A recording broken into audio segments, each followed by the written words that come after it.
ಹರಿಯಾಣದ ಪಾನಿಪತ್ನಲ್ಲಿ ಬೆಚ್ಚಿ ಬೀಳಿಸಿರುವಂತಹ ಸರಣಿ ಮಕ್ಕಳ ಹತ್ಯೆ ಪ್ರಕರಣ ಕೆಲ ದಿನಗಳ ಹಿಂದಷ್ಟೇ ಬೆಳಕಿಗೆ ಬಂದಿತ್ತು. 34 ವರ್ಷದ ಪೂನಂ ಎಂಬ ಮಹಿಳೆಯನ್ನ ಪೊಲೀಸರು ಬಂಧಿಸಿದ್ದು, ಆಕೆ 4 ಮಕ್ಕಳ ಹತ್ಯೆ ಮಾಡಿರುವುದಾಗಿ ತನಿಖೆಯಲ್ಲಿ ಒಪ್ಪಿಕೊಂಡಿದ್ದಾಳೆ. ಆಕೆಯ ಪತಿ ನವೀನ್ ಬರೋಡಾ ಠಾಣೆಯಲ್ಲಿ ದೂರು ನೀಡಿದ ನಂತರ ಈ ದಾರುಣ ಘಟನೆ ಬಹಿರಂಗವಾಗಿದೆ. ಪೊಲೀಸರ ಪ್ರಕಾರ ತನ್ನ ಮಕ್ಕಳಿಗಿಂತ ಹೆಚ್ಚು ಸುಂದರವಾಗಿದ್ದಂತಹ ಮಕ್ಕಳನ್ನ ಕೊಲ್ಲುವ ಪ್ರೇರಣೆ ಬರ್ತಾ ಇತ್ತು ಅಂತ ಪೂನಂ ಹೇಳಿಕೊಂಡಿದ್ದಾಳೆ. ಇನ್ನೊಬ್ಬ ಮಗುವಿನ ಹತ್ಯೆಗೆ ತನ್ನ ಮಗ ಸಾಕ್ಷಿಯಾಗಿದ್ದಾನೋ ಎಂಬ ಭಯದಿಂದ ಆಕೆ ತನ್ನ ಸ್ವಂತಹ ಮಗನನ್ನೇ ಕೊಂದಿರುವುದನ್ನು ಕೂಡ ಒಪ್ಪಿಕೊಂಡಿದ್ದಾಳೆ. ಉಳಿದ ಸಂತ್ರಸ್ತೆಯರು ಆಕೆಯ ಸಂಬಂಧಿಕರ ಮಕ್ಕಳು ಮತ್ತು ಅವರ ಸಾವುಗಳನ್ನ ಇದುವರೆಗೂ ಅಪಘಾತ ಅಂತ ಭಾವಿಸಲಾಗ್ತಾ ಇತ್ತು.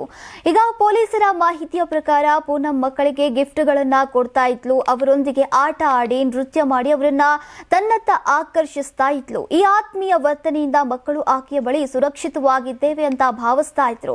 ಎಲ್ಲಾ ಕೊಲೆಗಳು ದಶಮಿ ಅಥವಾ ಏಕಾದಶಿ ತಿಥಿಗಳಲ್ಲಿ ನಡೆದದ್ದು, ಇದು ಯಾವುದೋ ತಾಂತ್ರಿಕ ವಿಧಿವಿಧಾನಗಳ ಭಾಗವಾಗಿರಬಹುದು ಎಂಬ ಗಂಭೀರ ಅನುಮಾನಕ್ಕೆ ಕಾರಣವಾಗಿದೆ. ಪೊಲೀಸರು ಈ ಧಾರ್ಮಿಕ ತಾಂತ್ರಿಕ ಕೋಣವನ್ನ ಪರಿಗಣಿಸಿ ತನಿಖೆಯನ್ನ ಮುಂದುವರೆಸಿದ್ದಾರೆ. ಜನವರಿ 12, 2023 ಪೂನಂ ತನ್ನ ಮಗ ಶುಭಂ ಹಾಗೂ ಸೋದರ ಸೊಸೆ ಇಶಿಕಾ ಅವರನ್ನ ಕೊಂದಿದ್ದಾಳೆ. ದಶಮಿ ಬೆಳಗ್ಗೆ ಇತ್ತು. ಸಂಜೆ 4:49ರಿಂದ ಏಕಾದಶಿ ಪ್ರಾರಂಭವಾಗಿತ್ತು.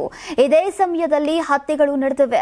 ಆಗಸ್ಟ್ 18, 2025 ತವರು ಗ್ರಾಮದಲ್ಲಿ ಅಂದ್ರೆ ಶಿವಾಕ್ನಲ್ಲಿ ಸೋದರ ಸೊಸೆ ಜಿಯಾವನ್ನ ಕೊಂದಿದ್ದಾಳೆ. ಆ ದಿನ ಏಕಾದಶಿ ಸಂಜೆ 5:22ಕ್ಕೆ ಆರಂಭವಾಗಿತ್ತು. ಇನ್ನು ಡಿಸೆಂಬರ್ 1, 2025 ಪಾನಿಪತ್ನಲ್ಲಿ ಸೋದರ ಸೊಸೆ ವಿಧಿಯನ್ನ ಹತ್ಯೆ ಮಾಡಲಾಗಿದೆ. ಇನ್ನು ಶುಕ್ಲ ಪಕ್ಷದ ಏಕಾದಶಿ ನವೆಂಬರ್ 30ರ ರಾತ್ರಿ 9:29ರಿಂದ ಡಿಸೆಂಬರ್ 1ರ ಸಂಜೆ 7:01ರವರೆಗೆ ಜಾರಿಯಲ್ಲಿತ್ತು.